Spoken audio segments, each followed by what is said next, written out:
उमर खालिद नाम वही जिस पर दिल्ली दंगों की साजिश में गंभीर आरोप लगे और जो लंबे वक्त से यूएपीए के तहत जेल में बंद है। लेकिन अभी इसी उमर खालिद को लेकर एक नई सियासी बहस छिड़ गई है।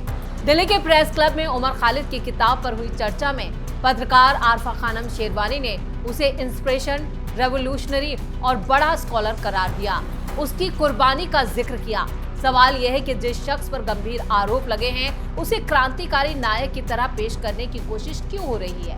क्या यह महज अभिव्यक्ति की आजादी है या फिर विचारधारा के नाम पर अदालत और न्यायिक प्रक्रिया पर सवाल खड़े करने की कोशिश? ताहिर हुसैन के मामले में भी आरफा के बयान चर्चा में हैं। तो आखिर उमर खालिद के समर्थन के पीछे की पूरी कहानी क्या है और आरफा के बयानों पर क्यों उठ रहे हैं सवाल?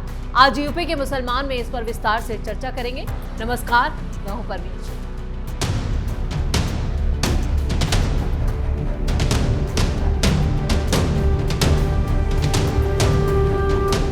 एक बार फिर देश विरोधी ताकतें एकजुट हो रही है और एक और प्रोपेगेंडा सेट करने की कवायद जोर पकड़ रही है। दिल्ली का प्रेस क्लब मंच पर देश के जाने माने पत्रकार, प्रोफेसर और सामाजिक कार्यकर्ता या कहें कि देश विरोधी ताकतें एक मंच पर थी। चर्चा एक ऐसे शख्स की जो पिछले कई सालों से दिल्ली दंगों का मास्टरमाइंड, दिल्ली दंगों का आरोपी है और जेल में बंद है। मौका था उमर खालिद के जन्मदिन का और मंच पर उसकी किताब fracture communities, Adivasi histories and the politics of power पर चर्चा हो रही थी। लेकिन किताब की चर्चा से ज्यादा सुर्खियां बटोर ले गया मंच से हुआ उमर खालिद का गुणगान। कार्यक्रम में आरफा खानम शेरवानी समेत कई लोग मौजूद थे। आरफा ने उमर खालिद को लेकर ऐसे शब्दों का इस्तेमाल किया जिससे उनकी ही शख्सियत पर सवाल उठ रहे हैं और इसने एक नई राजनीतिक बहस को तेज कर दिया। उन्होंने उमर को इंस्पिरेशन, रेवोल्यूशनरी और बड़ा स्कॉलर करार दिया। उसकी जिंदगी और आजादी की कुर्बानी की बात कही। यहीं से सवाल उठता है कि आखिर उमर खालिद को लेकर एक पक्ष उसे ऐसे स्कॉलर और राजनीतिक कार्यकर्ता के तौर पर देखता है, जबकि दूसरा पक्ष उसे 2020 के दिल्ली दंगों का मास्टरमाइंड और बड़ा आरोपी यानी मुख्य आरोपी मानता है।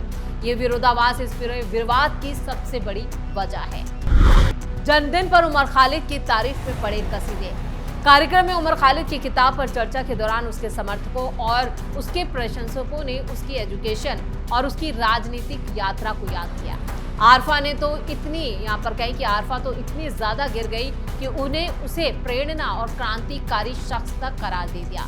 उनका कहना था कि उमर ने अपनी आज़ादी और ज़िंदगी में बहुत कुछ कुर्बान किया, इसलिए उससे के बाद उन्होंने उमर की आज़ादी को लेकर एक तरह के त्योहार और कार्निवल तक की बात कह दी। इनको जरा सी भी शर्म नहीं आती कि जो जेल में शख्स बंद है सालों से, वो भी दिल्ली दंगों का जिसमें 50 से ज्यादा लोगों की जान चली गई, उसके आरोप उस पर लगे हैं और उसका जिक्र इस तरह से करना।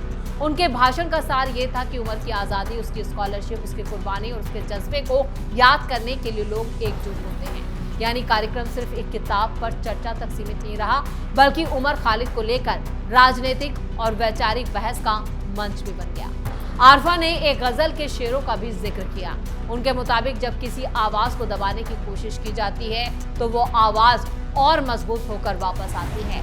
समर्थक इसे प्रतिरोध की आवाज बता रहे, जबकि आलोचक इसे उमर खालिद के समर्थन में चलाए जा रहे राजनीतिक नैरेटिव यानी एक बड़े प्रोपेगेंडा और एक बड़ी साजिश का हिस्सा मान रहे हैं। आखिर उमर खालिद का मामला क्या है? उमर खालिद को सितंबर 2020 में गिरफ्तार किया गया था। उस पर 2020 के उत्तर पूर्वी दिल्ली दंगों से जुड़ी बड़ी साजिश के मामले में यूएपीए समेत कई गंभीर धाराओं के तहत मुकदमा दर्ज है और वो जेल में बंद है। एक बात साफ करना जरूरी है कि उमर खालिद पर लगे आरोप अदालत में अंतिम रूप से तो साबित नहीं हुए, लेकिन जो आरोप लग रहे हैं उसके खिलाफ जो सबूत हैं वो पूरी कहानी बयां करते हैं कि उसने किस तरह से इन दंगों में बड़ी भूमिका निभाई। वो आरोपी है और मुकदमे की कानूनी प्रक्रिया जारी है। जनवरी 2026 में सुप्रीम कोर्ट ने उमर खालिद और शर्जिल इमाम की जमानत याचिकाएं खारिज कर दी थी।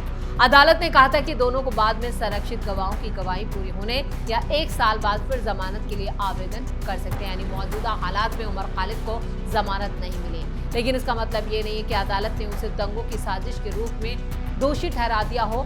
लेकिन जिस तरह से उस पर आरोप लगे हैं उसे बेगुनाह भी नहीं कहा जा सकता। यही कानूनी फर्क राजनीतिक बहस में अक्सर गायब हो जाता है। आरफा ने अदालतों पर उठाए सवाल। कार्यक्रम के दौरान आरफा खानम ने देश की न्यायिक व्यवस्था को लेकर यानी सुप्रीम कोर्ट तक पर सवाल उठा दिए। उन्होंने कहा कि अगर उमर खालिद दोषी है तो कानून के तहत उसे सबसे ज्यादा सख्त सजा दी जानी चाहिए, लेकिन उसका सवाल यह है कि उसके मामले की सुनवाई शुरू क्यों नहीं हो रही। क्योंकि जजों से अपील करते हुए उन्होंने कहा कि केस को आगे बढ़ाया जाए और आरोपों पर फैसला हो। यही बयान अब राजनीतिक बहस का केंद्र बन चुका है। एक तरफ इसे न्यायिक प्रक्रिया तेज करने की मांग के रूप में देखा जा रहा है, तो दूसरी तरफ आलोचक सवाल उठा रहे हैं कि अगर मुकदमे में देरी का मुद्दा है तो उसकी पूरी तस्वीर सामने क्यों नहीं रखी जाती। 7 बार स्थगन का दावा कितना सही। उमर खालिद की जमानत के मामले में पूर्व सीजीआई DY चंद्रचूड़ का एक बयान भी लंबे वक्त से चर्चा में है। चंद्रचूड़ ने एक इंटरव्यू में कहा था कि उमर खालिद की तरफ से पेश वकीलों ने कई बार सुनवाई टालने की मांग की और आखिरकार जमानत याचिका वापस ली। उन्होंने संख्या कम से कम 7 बताई थी। इसी बयान को आधार बनाकर उमर खालिद की कानूनी टीम पर भी सवाल उठते हैं, यानी उमर खालिद की तरफ से ही यहाँ पर टीम या कहें कि जो पूरी प्रक्रिया थी वही सवालों में है, क्योंकि उमर खालिद आरोपी है।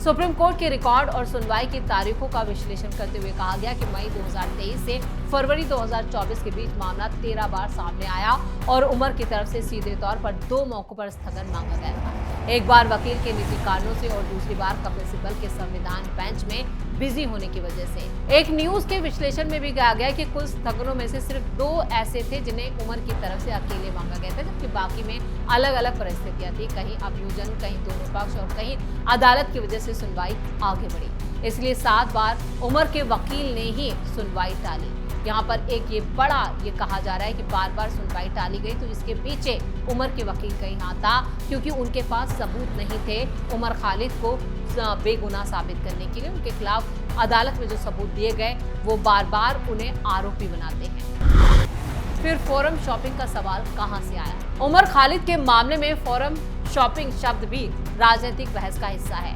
फोरम शॉपिंग का मतलब है ऐसे न्यायिक मंच का या अदालत को चुनने की कोशिश करना जहां किसी पक्ष को अपने मामले में बेहतर संभावना दिखाई देती हो।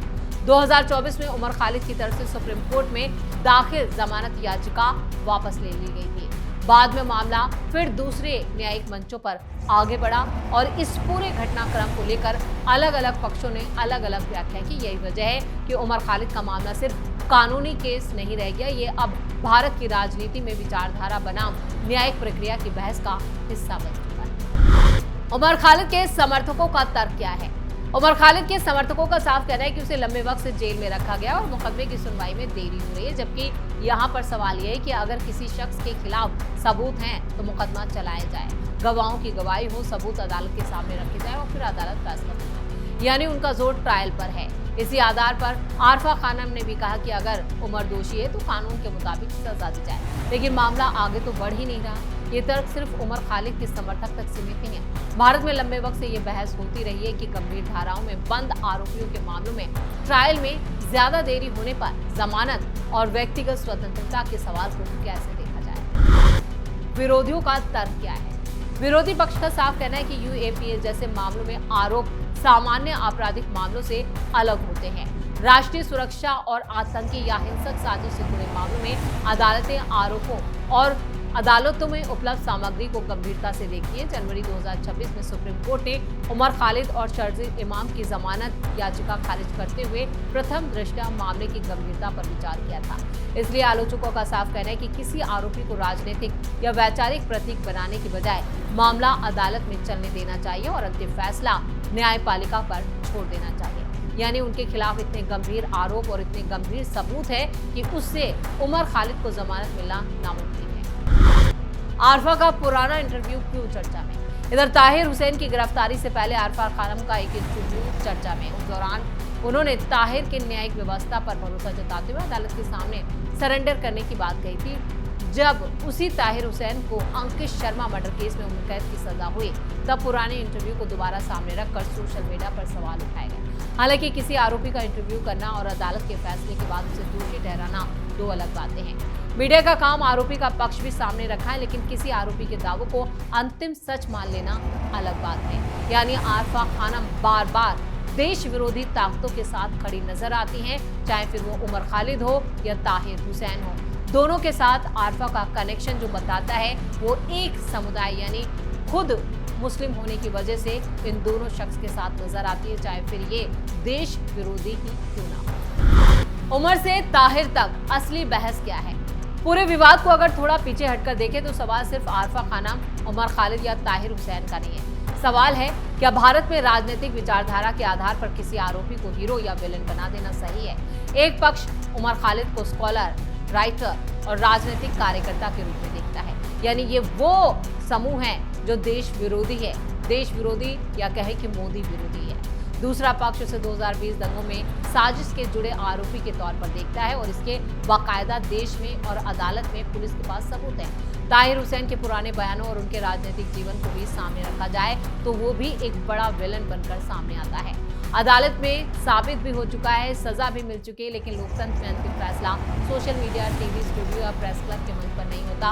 अंतिम फैसला अदालत ही करती है और अगर बार बार ये लोग अदालत पर सवाल उठाते हैं तो इन लोगों पर भी कार्रवाई होना बेहद जरूरी है, क्योंकि जब ये लोग सारे एक तरह से के वामपंथी, सेकुलर जमात और लिबरल गैंग के नाम पर ये सारे मौलाना जब इकट्ठा होते हैं तो देश विरोधी ताकतों के हाथ मजबूत करते हैं और देश के खिलाफ जहर उगलते हैं और देश की न्यायिक प्रक्रिया पर सवाल उठाने का मतलब है कि ये लोग भी दोषी हैं और इनके खिलाफ भी एक्शन होना चाहिए। और सबसे पहले एक्शन आरफा खानम के खिलाफ होना चाहिए कि वो जिस तरह से उमर खालिद को हीरो बनाने पर तुली हैं, उससे वो खुद सवालों की घेरे में हैं। तो यूपी का मुसलमान में इतना ही। वीडियो कैसा लगा कमेंट करके अपनी राय जरूर दें, वीडियो को लाइक करें, शेयर करें और कैपिटल टीवी को सब्सक्राइब जरूर करें।